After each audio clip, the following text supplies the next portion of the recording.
So I'm here with the Rebbe today, and Rebbe and I had previously spoken that as a child, in the late 50s, he was in Israel with his father, and what took place in Haifa, which is where they lived in terms of trying to save the Jewish children that were coming off boats from Europe.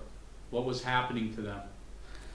Okay, the point is like this. After when in Tufshin Ches 19, when the Medinat Israel coming to be a nation, is after a couple years, Israel received two big boats. One of the name Shalom, and one of the second name is Zion. Every 2 weeks, bringing 400 families from Romania and Hungary. And these families is very from people with pious and everything, birth and pious. And this coming to Haifa, 20 minutes going by feet from my house. And these are all Holocaust survivors. Holocaust survivors. And my father take me, I'm a little child, maybe 6 years old, 5 years old. He take me to the ship. And by the ship, you see how the people coming down. And you see like the Komrim, this is the, I would say Komrim? Government officials? No. Komrim, this is the churches, people from the churches.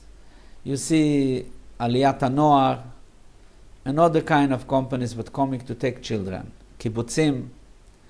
And my father, Alav Shalom, also take 4, 5 children and bring to our house. Like this, he bring by 70 children. And we grow them up in the house.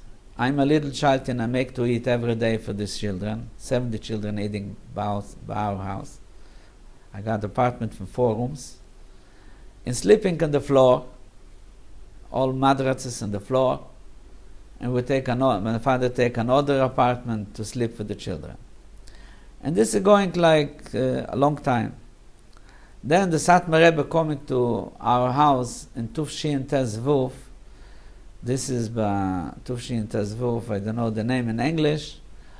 This is Lamasi Tezvuf, this is like 60 years ago. Not 60, 55 years ago. And Satmar Rebbe coming to my house, and my father asked me the Satmar Rebbe to make a meeting with all his people, and he want to talk about this meeting.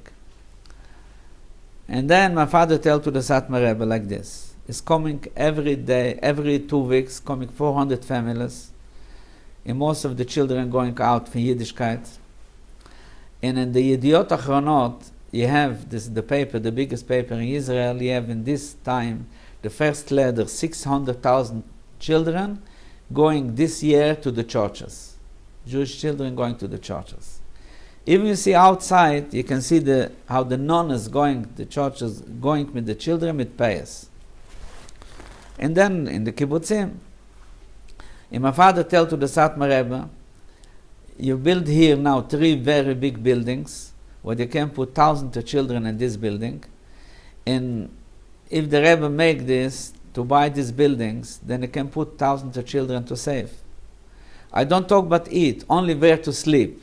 To eat, my father going to take care for to eat. And explain everything. And this have to cost in this time 175,000 lirot or dollars, I don't remember. And the Satmar Rebbe say he give right away $10,000, a down payment, to hold this building for him.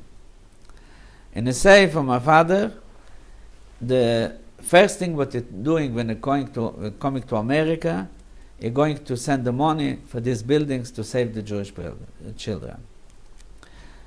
Now, after this, he's coming to America. The people in America don't let them to send money to Israel, because they say, we have a yeshiva here in America, why you want to send your money for Israel? And then everything going down. Rabbi, I wanted to ask you a question. I understand the problem with the church.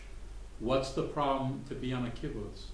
In a kibbutz, you give him chazer, and he don't believe in Hashem, and eating chumetz and Pesach, and all averot. Somebody from kibbutz not coming out to Jewish people. Your father originally a Satmar, or Is bells, sie lernen bells, and also in Satmar. so there's a connection. Connection. And this time is a connection because the Satmar Rebbe in Europe, we pay money for the Bochurim to go to bells for Shabbos, to see a holy tzaddik. Bells Rebbe be like a malach. In the Satmar Rebbe put money for the Bochurim to go for Shabbos to the bells Rebbe. Okay. And then when you came to the United States, you learned by Satmar. Learn by Satmar, yes. And what happened later? Where did you keep learning after? No, it's just learning, but 2 years I'm married right away. And when did you start? And then I learn in Koilel. When did you start looking into the Zohar? The Zohar, 1 year after my marriage, you have a big fire in Manhattan, you have a big fire in a bookstore, and you make posters for 25 cents, you can buy a book. And this time I'm a yatom, I don't have money. For 25 cents I'm going to buy books. I'm going to this fire, and I find a book of Zohar, I have them here, I just find them now, for a lot of years here in the closet. And in every Lail Shishi, this is Yom Chamishi Balayla, I stay up the all night, I learn with the Chaver the all night. And by 2, 3 o'clock in the morning, I learn Zohar Tehillim. This I find one book, Zohar Tehillim. And I learn this book. And this book gives me so much power to fight against everything that I need to fight. Until now, to make the Zohar book, Hashem. So I know over the years that I've got to know you, that you've always fought for kashrut, and you're fighting also about child molestations, Right. children going in mikvahs, which is against halacha, Yes. and you've been probably for the last 8, 10 years very much in publishing the Zohar, in getting Jews to learn Zohar, and even if you don't understand it, just look at it, try to read it, even a minute a day. Right. And I keep hearing people say that I can't learn Zohar. So I can learn it or I can't learn it? The first thing what I want to tell you, the last 2 years with a print, I have 1 million of Tikum Memchet, Zohar Tikum Memchet, and I sent to Tel Aviv, in Eget, you have a building Eget with the autobusim coming from the all Eretz Yisrael, and I sent 70,000 books from the Tikum Memchet, and I got the telephone because they have 7 floors, 6, 7 floors in the Eget, and you have 20 tables to put. And I sent 70,000, I know this is going away. One time, Friday, somebody called me from Tel Aviv, and they tell me, listen, I'm not holding Shabbos, not Yom Kippur, not Pesach, eating chumetz and Pesach, nothing no mitzvahs, eating chazir, pork. And somebody give me here, but the Eget, they give me this book. One time I read this book, Tikum Memchet, and now he's screaming at me, you catch me. From now I'm going to be a Jewish people, to hold all mitzvahs from the Torah. Then I tell this history for one from the big people in the Mifal HaZohar, the name is Gavriel in Bat Yam. I tell him this history, and he have a friend in the shul, but he have a brother, but he also make all averot, not Shabbos, not Yom Kippur, nothing. And I tell him, listen, give your brother this book, and then let me see what's going to happen. He give him the book, and I tell him, listen, read this one time. After reading one time, I tell him to his brother, I'm going to be a holy Jew now. All mitzvahs I'm going to make. This is the power from the Zohar, how the Zohar bring back the old people. Now, if I'm coming to all Chilonim, everybody going to come back.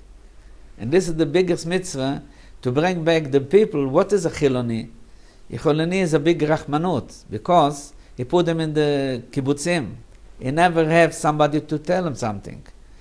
In Shabbos, I be one time in Bnei Barak, and when I married my son, I going out and I see 2 people screaming, Shabbos, Shabbos, somebody going over. Somebody with a jeep.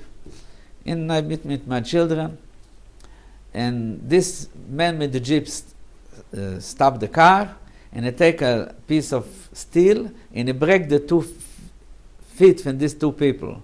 I make you something. Why are you screaming at me? I make you something. And he's going in hospital, Atzula coming, take him in hospital.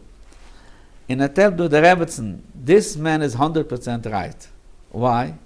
Because nobody tell him about Shabbos. This is not a mitzvah to scream at people. Never have a mitzvah, only one time to scream in the shul, if somebody talking.